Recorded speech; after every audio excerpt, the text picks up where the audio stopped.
আমি আপনাদের সকলের প্রতি আহ্বান জানাবো, আসুন আমরা জনাব তারেক রহমানের পতাকা তলে আমরা সমবেত হয়ে যে চ্যালেঞ্জ তিনি গ্রহণ করেছিলেন, যে বাংলাদেশকে আওয়ামী লীগ ধ্বংস করে দিয়েছে, সেই বাংলাদেশকে তিনি নতুন করে গড়ে তোলার যে প্রতিশ্রুতি আমাদের দিয়েছেন, আমরা সকলে মিলে সেই প্রতিশ্রুতি পালন করব।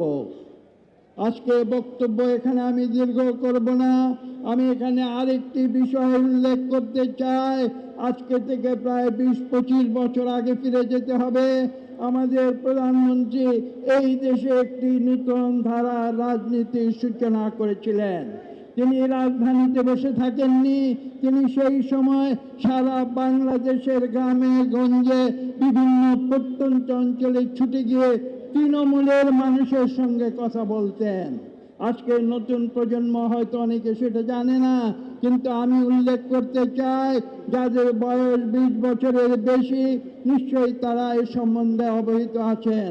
আমি বিশ্বাস করি এদেশের ভবিষ্যতের রাজনীতি হচ্ছে তৃণমূলের রাজনীতি, যে রাজনীতি জনাব তারেক রহমান এদেশকে উপহার দিয়েছেন। আমি বক্তব্য দীর্ঘ করব না।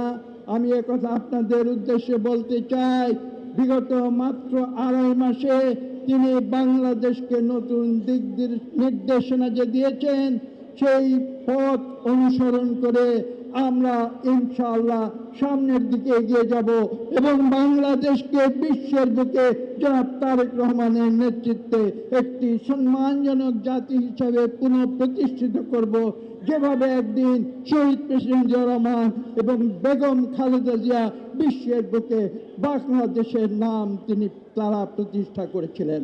সকলকে ধন্যবাদ।